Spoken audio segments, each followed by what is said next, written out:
So I have a story. True story. Well, a true-ish story. Back in 2019, at some point, I took this notebook and wrote down around 150 ideas for videos in it, over the course of about a month and a half. You might notice, if you go back and look at my video upload schedule, that 2019 was my most productive period. This is why. And then I lost it. Well, not lost is a strong word. I knew where it was, but I wasn't able to get it. And then I was cleaning the other day and found it. So, let's see what my last video was going to be. My last video is going to be about how I hate the phrase radicalization. Sounds like a plan to me. Friends, enemies, assorted potted plants. My name is Ron, the Anarchist, and I am your host. And I wanted to make a quick point about radicalization, what it means, how people use it, and why I despise how people use it. So, radicalization, in the broadest possible terms, means that you have accepted an ideology that is inherently aggressive towards the status quo.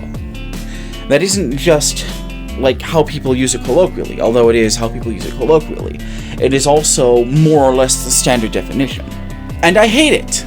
I hate it. I hate it for the very simple reason that it does not differentiate what people have become radicalized over, meaning that it lumps in groups like the Black Panthers and the Ku Klux Klan. A much more intelligent person than me would be able to explain at great length how the Klan is actually considered less extreme than the Black Panthers when taking this definition into account, but please, oh please, for the love of fuck's sake, I do not have the time or the energy for that right now. Let's stick to the simple stuff. I need you to do something for me, and this is going to sound slightly absurd. I need you to, if you are a white person like me, I need you to imagine for a moment that you are a non-white person living in a non-white part of the world. I want you to imagine that. You're going around, you're living your life, and then suddenly, a bunch of white fuckers with guns break down your door, or break into your village, or something along those lines. And they start rounding everybody up and taking their stuff from them.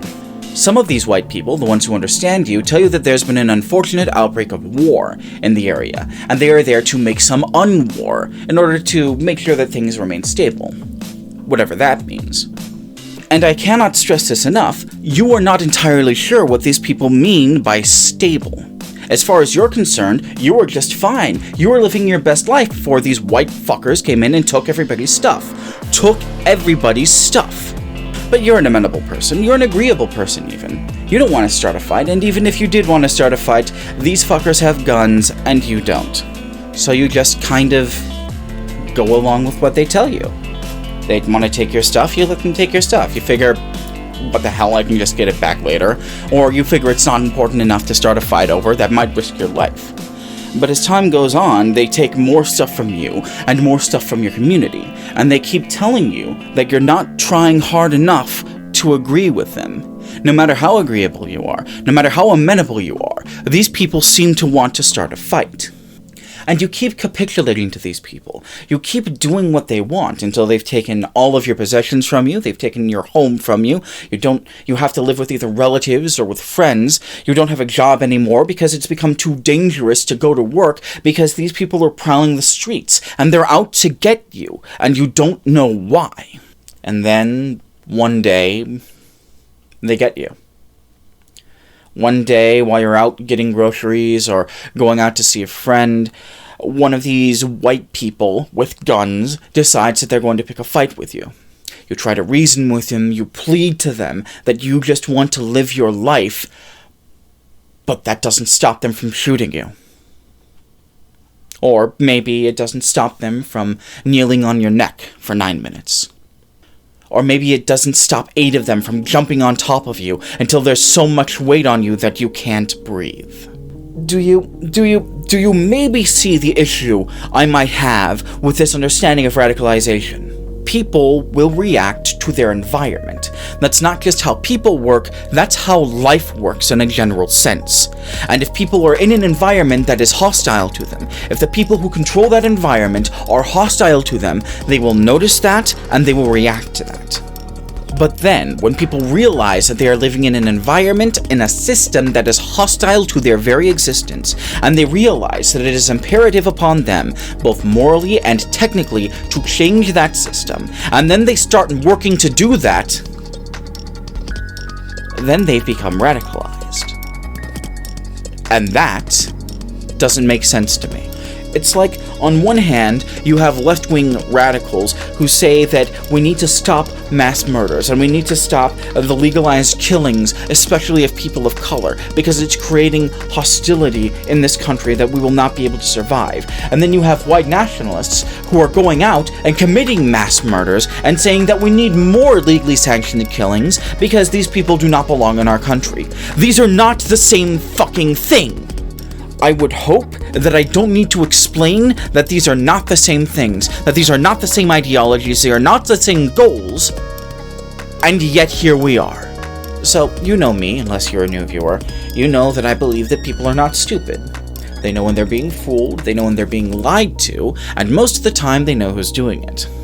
And I suppose the thing that I really wanted to say with this video is if you look out into the world right now, and you see a world that is hostile to you, that is hostile to your very existence, and you realize that it is imperative upon you and the people you care about to change it, not just morally, but technically, because no one else is going to do it, you're not a radical. You're an ordinary person. And you know what? I'm right there with you. Things have got to change. Things have got to change because they cannot stay the way they are.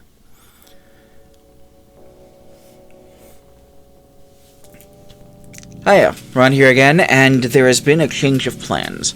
I did have one of my regular outros ready to go, the one where I make a joke about having a terrible job, and make a joke about a terrible video that's not going to get made because it's just a horrible idea, but something came up that I felt that I needed to speak about immediately. A very good friend of mine, a guy named Adnan, you might know him from Twitter or Twitch, he's in need of some financial assistance. He had some unexpected medical bills come up, and doctors were ignoring things that he were trying to tell them. I'm not going to belabor the point. I'm going to put Adnan's GoFundMe in the place where I would usually put my own Ko-Fi account. And I would ask that if you found any value in what I've done here, if you have some money that you felt like you would spare and you would want to give it to me, please give it to my friend instead. He needs it more right now. So yeah, until I see you again, go out, do something important, and take care of yourselves, alright?